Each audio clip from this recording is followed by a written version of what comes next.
ټول عمر مې لکه په کرایانو کې تېر کړو ته غالونه راته کېږي او دغه ځای نه کډه راوالم او راتلم. زما زندګي به چې داسې ګرانه شوې که نه چې زه وایم چې زه خپل مرګ ته تیار یم. نوره زما نه نه کېږي، نه برداشت کولی شم بیا. زه ډېره تنګه شوې یم ځکه چې دا یو سړی راځي او ما بې عزته کوي په قرض کې، یو سړی راځي او ما بې عزته کوي.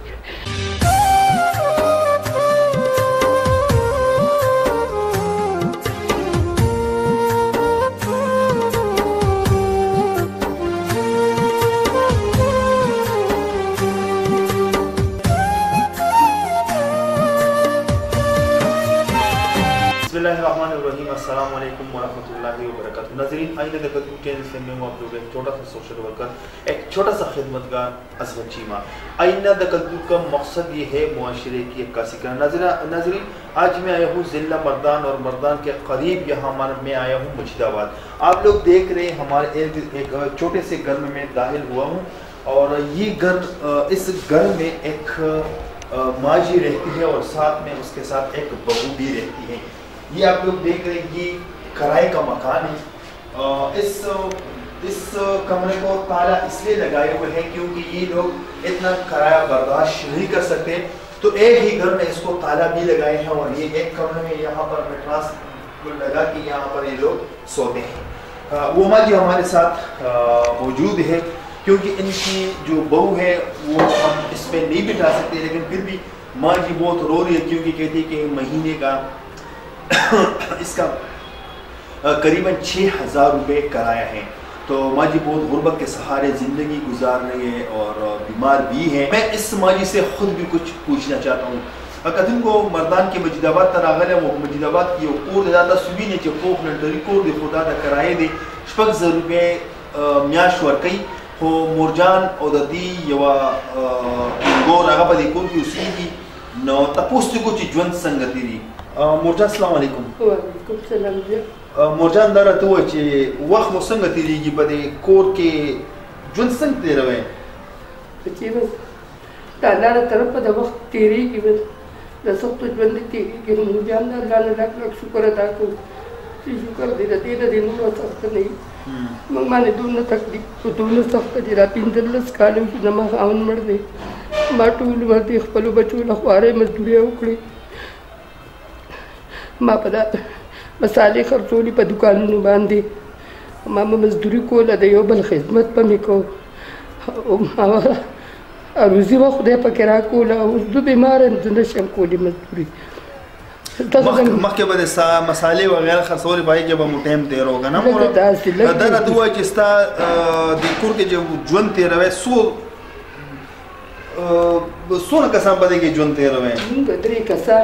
कसान सो को इसमें में दे दाग कोर वाले दिन से अगमा बात तक चलते और जियात और दिगाड़ी की कलो इसी मट निष्ठा कलो ये खस्त नजर आ गई बस समकार रोजगारी नहीं तमरे सिताजी सूखी जिस बात इस भी ले लोडर वाली से दे पे पहले मेहनत मजदूरी कई मतलब बदो पैसे रौड़ी गायो निम का शो जरा जरा मरीज इनका मातवा वाली न बनी जमा दोन वस्ती ते जागा दूध जमा को दी निम का शो जैसे डॉक्टर ने तले नमासर पीस्ट नमासर अस्पताल पेशिस्ट अमुक जरा करीम नहीं चिल्लाड़ मुझे शेलूर पूछी दी रोड मोर इधर तू जिसका सुखपल खपलवान रिश्तेदारान बच्चे मेरे न तबा गरीब सड़ी तो सुकूरी सो कोई कर राजी नहीं ला इमदाद को लड़े रहे खबर और दानत पे मोरस चली कर्जून सुदूर लेवन एकड़े मंगबाली पदरी ला रुपये करती चिदा यो सड़ी तदाकुर जम का खलक यो गराजी मुंग बीजा तक गई अगर तो पदड़ा तेरो में सख्त देरो पसंद मानती पर अल्लाह तो स्वारू न कुम ची अल्लाह तो जमुंग बता तो किदा खुदे रखराने था बागिर को तसार करे वाला करे मेरा कबिल हमरा ते टोलू का जान और कल जमुंग का लानिश्ता बिल्डर बांधे सोना राजी दे कोट टोली हां दा पिंजो कोरदी सब कोरदी यो नजर रुपया रागली दी हां उसको सोच कर कि हिसाब की जरा जरूर पूरा यो नजर रुपया तस्लीम की तो ना दा बता सुदा कम ना बर्दाश्त है टुल्लू बर में तक का कराया कि तेरे को तो गाली लड़ा तेरे की गिरा गजल कड़ा रहा न मोरात जिंदगी बचे था सगरा नशे करने चाहिए چې څوک بل مرګ ته تیار یم نور زمانه نه کېږي نه برداشت کولی شم بیا زه ډېره تنګه شویم ځکه چې دا یو سړی راځي او ما بې عزته کوي په قرض کې یو سړی راځي او ما بې عزته کوي څه وي قرضدار چې درپسې راشي څه خبرې اترې ده کې څه وي درته وایي پیسې راکوي ما تاله کور درکړی ما ستا بل داخل کړی ما پیسې ما سره پیسې نه وي بله ورځ یو سړی دی په موږ باندې 18 روپۍ ریله کرایه راغی او زه په دې کټ کې ناست وم ما پسې دا ګاونډي راغی وي پلان کې راغلی د دې کړی دی ما ورته یې وته چې هغه خو داسې مرګونې ناجوړه ده راپاڅېدی نه شي ما یې که زه اوس ووتم دی به ما ته خبرې کوي زه به څه کوم بچې ته ډېره زیاته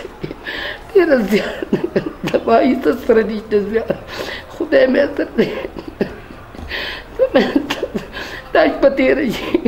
ما په دونه سختو تېره شي چې زما یوه ګوله نه وي چې زه ځان له واچوم زما شپه زه ډېره تنګ یم بچیه ډېره خفه یم زما هېڅ سهاره نشته دا چې مې راغی زموږ 3 جوړې دي زما ټولې د لون دي زموږ ګرمي ته زموږ د رابړستن وګوره دا زما بړستن د لاسو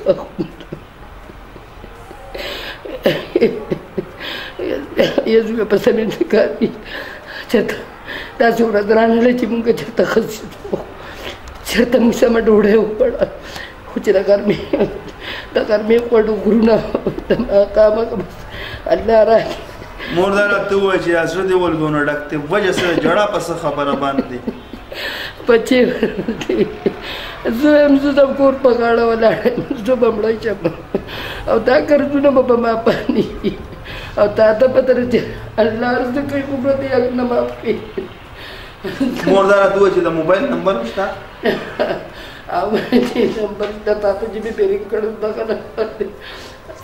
او موبایل لا سره نشته دا مې دغه هلک دی ستا لپاره مې پاتې کړی موبایل مې خراب دی نشته کتونکو مورجان که داسې څوک وي او تا ته کوارټر په دې ضلع مردان کې په کرایه لکه دا خو تاسو سره په کرایه ده که نه که تاسو ته چېرې فري کوارټر درکوي چې کرایه درنه نه اخلي که داسې څوک الله والا خلک وي ځای ورته ولې نه بچي ځای به ورته که نه چې کرایه درنه نه اخلي ښه داسې که څوک وي او دوی د ټولو نه مخکې ضرورت د کوارټر د یخني هم ده او یخني بلکې شورو هم شوله نو زه یم که داسې څوک الله والا خلک وي ډېر ثواب به وګټي د یخنۍ موسم دی چې د ټولو نه مخکې خو دوی باندې چې کومه کرایه ده هغه ورته معاف شي که داسې څوک وي دوی ته کور ورکوي ډېره بهتره خبره ده په شیشه نمبر راځي در سره په خپله باندې تړون ساتلی شي او بل د دې زوی دی هغه خپله ګټه وټه کوي خو په دې باندې ډېر زیات قرضونه او دا چې کوم دی نو ډېره زیاته بیماره هم ده د زړه والونه هم بد دي بلکې څوک ډاکټر وي ما سره رابطه کوي یا په دغه شیشه تړونکي نمبر چې کوم دی په دې ورسره رابطه کوي او دې له علاج مفت کول غواړي ډېره بهتره خبره ده کله چې دې سکرین ته یوه پښتنه یوه پیغله یوه تورسرې خپل سرتور کړي او دې ته کښېني نو دا ډېره د شرم خبره ده زموږ د پښتنو دپاره ډېره د نقصان خبره ده په څوکو اکثر د بده مرغه داسې خلک وي زموږ په دې نړۍ کې داسې جنګیالي خلک هم وي چې هغوی هم دا خبرې کوي چېرې په چم چاپیر پړوس کې خپل خلکو ته دا ډونیشن کوي نو زه خو تاسو ته چې کله هم داسې یوه تورسرې په دې سکرین راولم نو صرف د دې دپاره د هغوی نمبر هم ورسره موجود وي زه چې تاسو سره په خپله رابطه ساتئ او په خپله ورته دا ډونیشن کوئ په خپله ورسره مرسته کوئ په خپله ورسره مدد کوئ زما کار دی د دې خلکو آواز پورته کول بے بقی کار ستاسو دی میرے جتنے بھی ناظرین ہیں ماجی اس لیے رو رہے ہیں کیونکہ ان کے دل کے وال وہ بند ہو چکے ہیں اگر کوئی ڈاکٹر ہے ہم سے رابطہ کرنا چاہتے ہیں اس کا علاج فری کرنا چاہتے ہیں تو بہت اچھی بات ہوگی اور اس کے اوپر مہینے کا 6,000 روپے کرائے ہیں اور یہ کرایہ برداشت نہیں کر سکتی کیونکہ اس گھر میں یہ اس کا بیٹا اور بہو رہتی ہیں لیکن بیٹا کے کام کاج کبھی ہوتے کبھی نہیں ہوتے تو ماں جی کہتے ہیں کہ میں بیمار بھی ہوں اور اگر کوئی ہو میرے لیے کرایہ مکان رکھے اور میں اس میں رہائش کر لوں تو وہ کرایہ بھی مجھے معاف ہو تو آگے ہم कुछ न कुछ इंतज़ाम अपने लिए करते रहेंगे इंशाल्लाह। माँ जी कहते हैं कि हम कभी काटे और कभी नहीं काटे, तो हमारा इतना तक है कि इन लोगों की आवाज़ उठाना, बाकी आप लोगों का मर्जी है। अब तक के लिए इतना ही, अगले प्रोग्राम के लिए मुझे दीजिए इजाज़त। अल्लाह हाफिज़।